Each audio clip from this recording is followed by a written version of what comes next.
Welcome to my space capitalism section of the talk here. This is where it gets ridiculous. The coming moon economy. So, like, this is kind of like, as I explained before, at least on my personal thoughts, is without economic reasons to travel to the moon, like getting minerals, getting whatever, getting up communication, all that jazz, exploration, way farther down the line.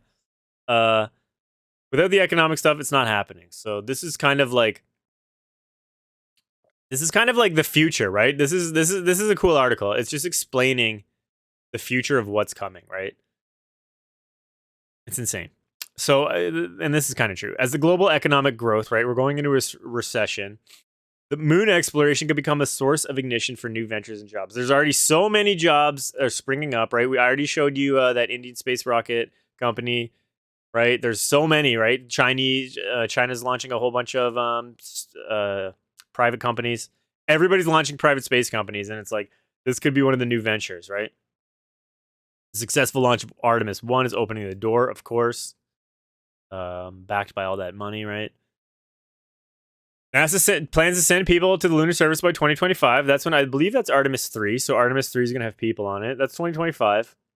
And they're going to live there permanently, which is going to be pretty wild, which I think this is why they're looking at really getting private companies involved, because a lot of people think, like that article we read earlier where it was like the guy doesn't believe that NASA and whoever can pull this off. I think with the help of the world's private companies, I think they can. 781 million in private investments. It's kind of funny because this seems like a big number, right? But at the end of the day, it's not at all. It's like at the end of the day, with what the government spends, I mean, we're talking.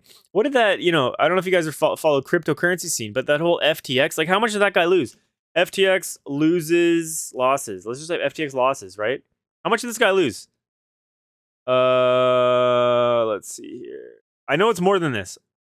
At least, okay, well, let's just go with this one right here. All right, I know it's more than this, but at least $1 billion of client funds are missing.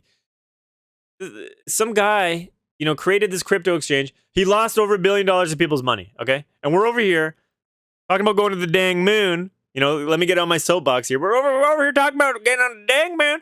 $781 million dang dollars in private event. I mean, this is crazy to think about. It's actually insane. It's such a little amount of money. Anyways, this is why I think there's a lot of money out there that needs to be directed better. Maybe to my education on the English language. We'll start with that. Okay, so the lunar economy is in its very early stages. Yes. So what to watch for? Okay, let's just take a look at this. Competition among countries, right? Yes. Data needs, communication and data, yep. And defense rank among the top reasons for early government spending. I totally get that. It's kind of like the Apollo situation. Like, if between Russia and the United States, like, it's if you're not there, if you're not the first, then it doesn't matter where you are. And if you're not the first, if you are the first, maybe you can help set policies better in your favor, right? So there's a whole space race is back on, guys. And this is incredible because, I'm tired of watching these dang videos from the 60s talking about the space race and looking at everybody getting so excited about going to the moon, going to space. Meanwhile, we're just sitting here doing nothing. Now we're going to space. I'm all in. This is incredible. Okay, next story. Let's have a tea.